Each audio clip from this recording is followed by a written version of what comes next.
Now, now, the United States have said unto themselves, they have thought with the mind of a foolish man. They have said among themselves, we go and take their oil, and we will live a little while longer, and no one could touch us. Would be the mountain of the end until the east. If we take the oil, we will remain a rich nation on the face of the earth until the last day. This is what the United States of America, the United Nations said among themselves. Think again. Your status quo of being the richest nation upon the face of the earth will tumble to the ground. You will not become the richest nation of the world until that day ends. You become the poorest nations upon this earth. Go to Ezekiel chapter 1 and you will see the embodiment of the space shuttle as it taken its maiden flight from the pits of the earth into the most utmost parts of the outer space. Ezekiel chapter 1. You see this as it taken its first maiden flight from the earth. Go to Ezekiel chapter 10, you will see as the voyage went out in the outer space and dwelled up and fought Iraq, and after he had fought Afghanistan, which was the trigger part of World War III. And Jesus Christ blew that space shell up over Texas as it was re-entering earth, because Saddam Hussein was guilty of no crime against the United States of America. You're hard. You had created all of these manufacturing plants, industrialized plants, manufacturing cars, buses, airplanes. You have plagued the earth with all of this technology came from the way of evolution and education. Done something that God commanded Adam and Eve not to do, to take on the way of knowledge, tree of knowledge of good and evil. That means to create and manufacture plant through the way of knowledge and technology. While done so, you defile your God. While done so, you defile your land. You've taken on the way that God told you not to do.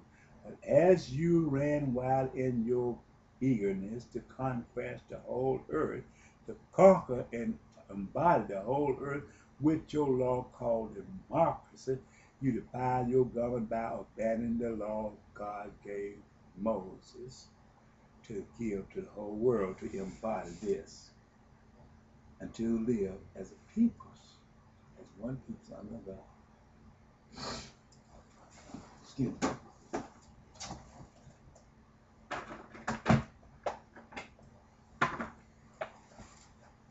Now,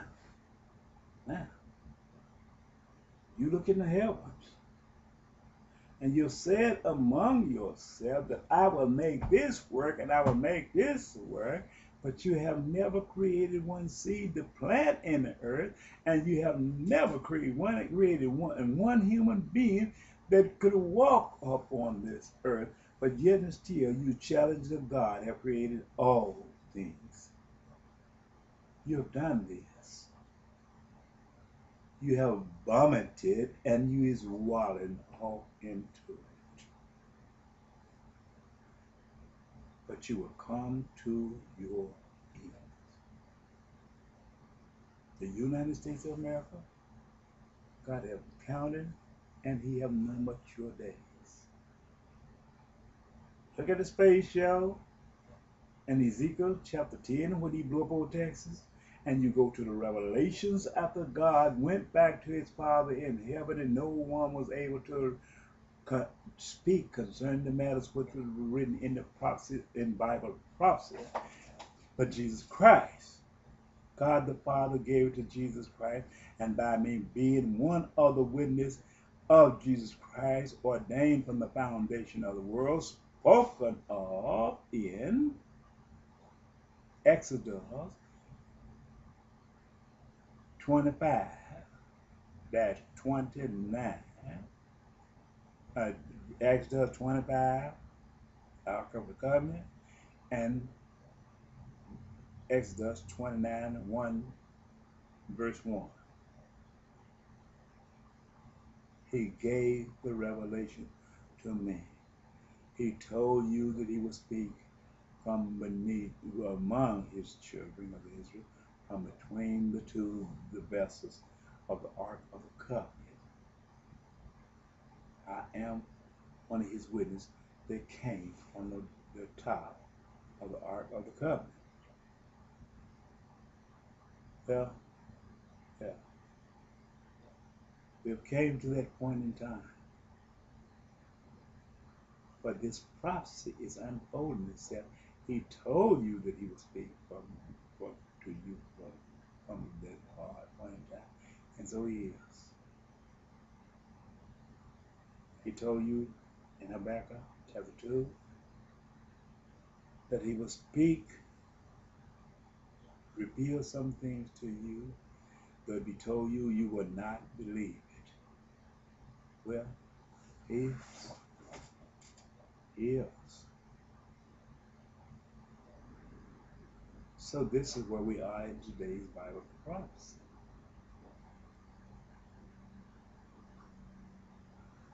We look at the oil reserves of the world, where the United States of America pretend to claim themselves to be victimized by victims out of the Middle East.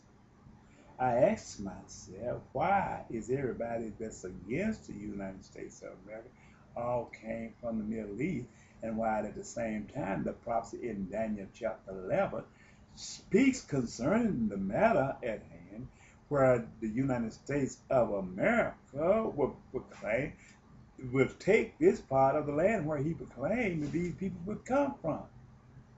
So something is wrong here. Your Bible prophecy tells you that the United States of America will say, take this land, and then the United States of America proclaiming these peoples is the newsome of America. Who is lying and who is telling the truth? Go to your Bible in Daniel chapter 11 and read Daniel chapter 11, and all the men were sitting on the airplane in January or December 25th. And the man they claimed was trying to blow up SUB in the United States of America all came from these peoples where God himself proclaimed over 2,000 years ago that the United States was going to try to take. Who is lying in the way? Should we believe the man was blowing up the thing with the SUV in the United States? Or is this a prophecy being fulfilled where God said that the United States was going to try to take this land from them peoples? Then if God is telling the truth, where the United States will be trying to take this land from these peoples, God spoke of this 2,000 years ago, what's going on? What's going on? Why would God even say this? And this will come to pass, and the fulfillment we see is at the hand. Over 2,000 years he spoke these things. And the United States of America come up here and say, this man trying to blow up the SUV.